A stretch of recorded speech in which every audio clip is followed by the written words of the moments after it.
Bonjour, bienvenue dans Overseas. Overseas, c'est l'émission consacrée au dom-tom sur ANews Sécurité et aux questions de sécurité dans les dom-tom. Et aujourd'hui, on va s'intéresser à la Guyane avec vous. Christian Nussbaum, vous êtes chef de la mission Outre-mer à la DGPN, la Direction Générale de la Police Nationale. Parlez-nous rapidement de votre formation et en quoi consiste votre mission.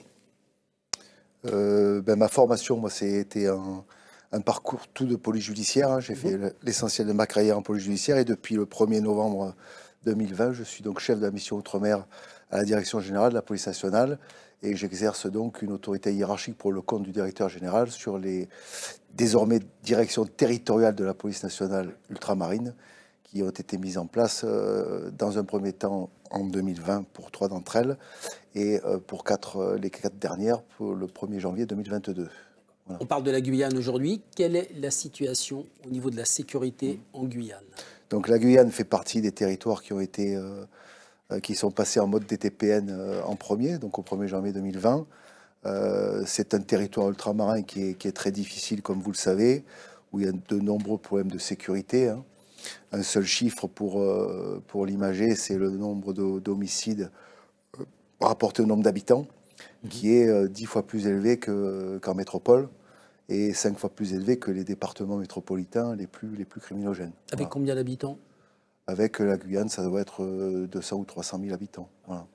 Type de criminalité? Alors le type de criminalité, les deux problèmes majeurs qu'on a, comme vous le savez, c'est le trafic de stupéfiants par voie de mule à partir de l'aéroport de Cayenne. Et le deuxième, c'est l'existence d'une criminalité organisée et d'une délinquance violente qui est très prégnante, notamment d'origine brésilienne. Voilà. Alors sur le problème des mules, il existe depuis 2004. Hein. On rappelle, hein, les mules, ce sont des personnes les mules, ce sont des gens qui sont utilisés par les trafiquants pour acheminer la cocaïne en métropole, incorporée ou dans leur bagage ou à corps. Voilà. Et ce monde de la drogue donc, constitue un monde de la délinquance, un monde du crime. Voilà, et puis ça, c'est l'infraction principale, mais il y a tout un tas d'infractions qui en découlent, et ça intéresse bien entendu tous les membres du crime organisé brésilien qui gravitent en Guyane. Voilà. Les problèmes d'orpaillage clandestin, c'est à vous aussi? Alors l'orpaillage, c'est la direction de la police nationale participe à l'orpaillage, puisqu'il y a une unité de la PAF qui est spécialisée là-dedans, mais c'est en étroite collaboration avec les armées et avec la gendarmerie nationale. Voilà. L'orpaillage qui est l'infraction mère de tout un tas d'autres trafics qui suit en Guyane, puisque l'orpaillage, ça entraîne de la prostitution, du trafic d'êtres humains, du trafic de marchandises, trafic d'armes, utilisation d'armes, circulation des armes, etc. Atteinte à la nature. Atteinte à la nature, tout à fait. Et une autre particularité du territoire guyanais, c'est qu'il y a une utilisation des armes pour commettre des vols à main armée qu'on ne connaît plus en métropole, quoi. Voilà. Il y a beaucoup de personnes qui se font attaquer aux distributeurs de billets. Il y a ça existe encore beaucoup. Il y a encore des braquages de banques, des braquages de bijouterie qu'on voit très très rarement maintenant ici. Hein. Des coupeurs de route. Des coupeurs de route aussi, ça peut exister sur Saint-Laurent-du-Maroni et sur Saint-Georges de l'époque, oui, tout à fait. Alors c'est quoi les moyens de la police nationale sur ce territoire de la Guyane? Alors c'est désormais donc une direction territoriale de la police nationale qui regroupe l'ensemble des forces de police qui sont présentes sur le territoire. Depuis 2016, il y a eu une forte augmentation des moyens de la police nationale en Guyane. Il y a plus de 800 fonctionnaires donc, qui sont concentrés sur la ville de Cayenne, sur l'aéroport et pour les services de la PAF, également sur Saint-Georges de l'Oyapock, à la frontière avec le Brésil, et sur Saint-Laurent-du-Maroni, à la frontière avec le Suriname. Voilà. Alors, les moyens, c'est donc cette DTPN qui est... directeur territorial de la police nationale, DTPN, il va falloir s'y habituer. Voilà. En France, ce sera peut-être les DDPN. Hein. Là, c'est les DTPN. En métropole, ça sera DDPN, directeur départemental de la police nationale. Là-bas, c'est DTPN. Directeur territorial, parce que tous les départements ultramarins ne sont pas des départements. Voilà. Tous les territoires ultramarins ne sont pas des départements. Alors, qu'est-ce que c'est qu'un DTPN? Eh ben, c'est un chef de police qui a autorité sur l'ensemble des forces de police présentes sur son territoire. Donc il a à sa disposition 5 services territoriaux, un service territorial de sécurité publique, un service territorial de police judiciaire, un service territorial de la police aux frontières, un service territorial du renseignement et un service territorial de la formation. Voilà. D'accord. Alors, est-ce que c'est Il y a une réforme qui fait beaucoup parler en métropole, la réforme on appelle ça la réforme de la police judiciaire, mais c'est un raccourci. La Guyane était un département précurseur. C'est là-bas que vous avez commencé, vous avez testé déjà ce dispositif qui donne tout le pouvoir à un directeur départemental là-bas, territorial. Oui, tout à fait. Ce qui s'est passé au 1er janvier 2020, le choix de la Guyane a été fait parce que c'était un territoire sur lequel existait une unité de police judiciaire. Et que sur les premières DTPN, il fallait impérativement qu'il y ait un territoire sur lequel il y ait l'ensemble des directions de la police nationale. Donc la Guyane était le parfait territoire sur lequel il fallait monter cette DTPN. Donc ça a été fait, il y a eu quelques difficultés de fonctionnement au départ, mais maintenant c'est bien en place. Et on peut parler en Guyane comme j'aime mal dire, de bienfaits avérés de la réforme de la police nationale. Voilà.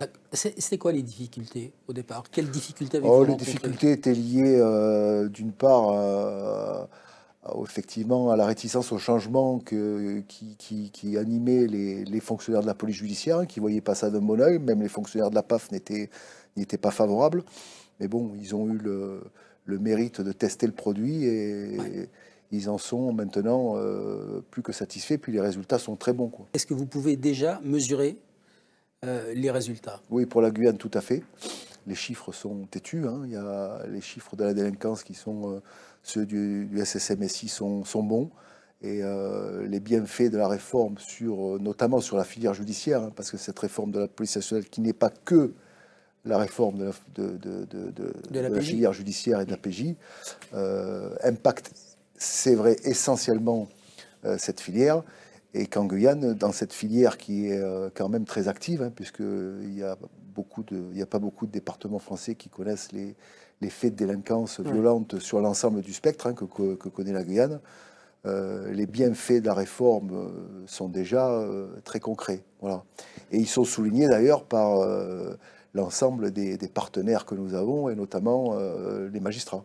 Que ce soit les magistrats d'instruction que j'ai pu rencontrer à de nombreuses reprises en Guyane, ou les magistrats du parquet, même du parquet général, tout le monde s'accorde à dire que cette réforme pour la Guyane est une réussite.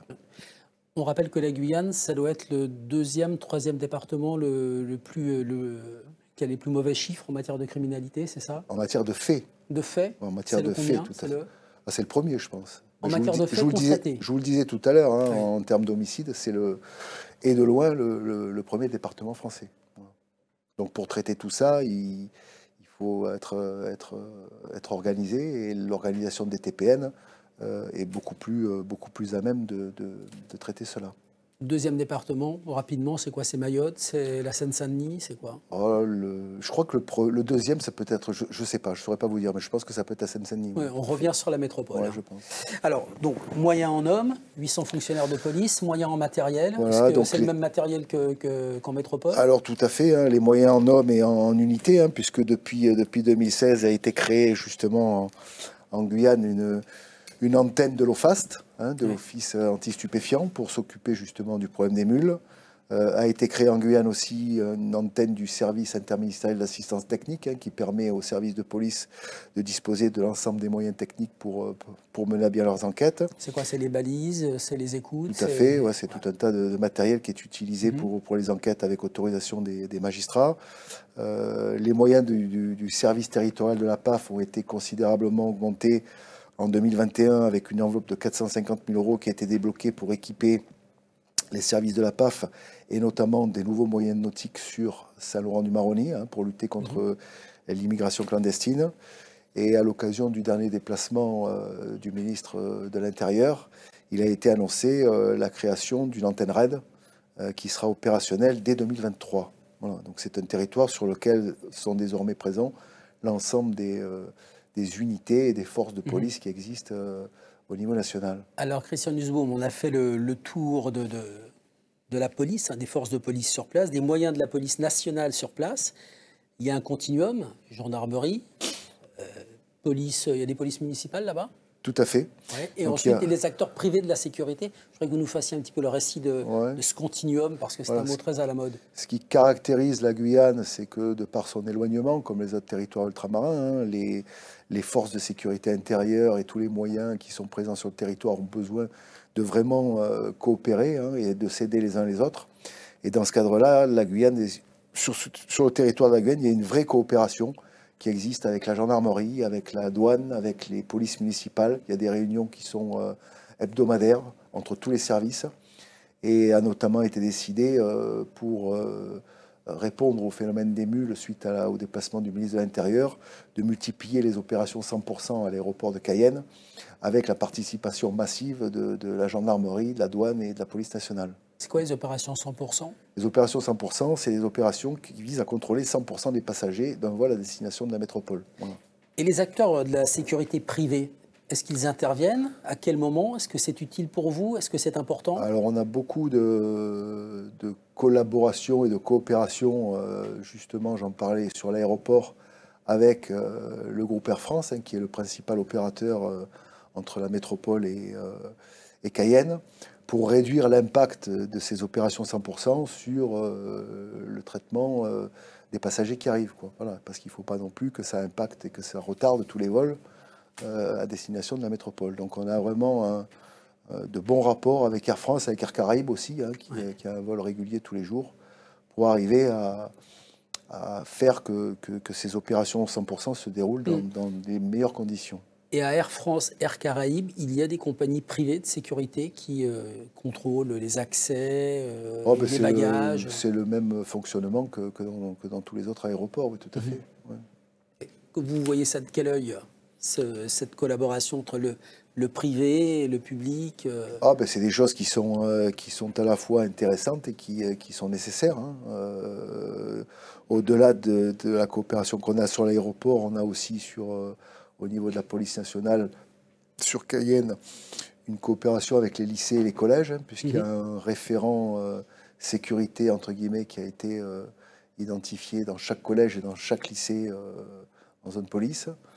Il y a tout un tas de choses qui se mettent en place aussi, des groupes WhatsApp avec les commerçants guyanais, qui sont, comme je vous le disais, victimes de nombreux vols à main armée. Donc, il a été mis en place un groupe WhatsApp avec eux qui nous permet de leur passer des informations, de les mettre en attention sur des équipes qui peuvent être présentes sur le territoire et dont ils pourraient avoir connaissance. Christian Nussbaum, merci pour cet entretien. On aurait pu en parler encore pendant longtemps, mais on y reviendra dans Overseas sur ANews Sécurité. Merci à vous tous qui nous avez suivis. Bonne soirée, Monsieur Nussbaum, et bonne chance dans votre mission. Merci beaucoup.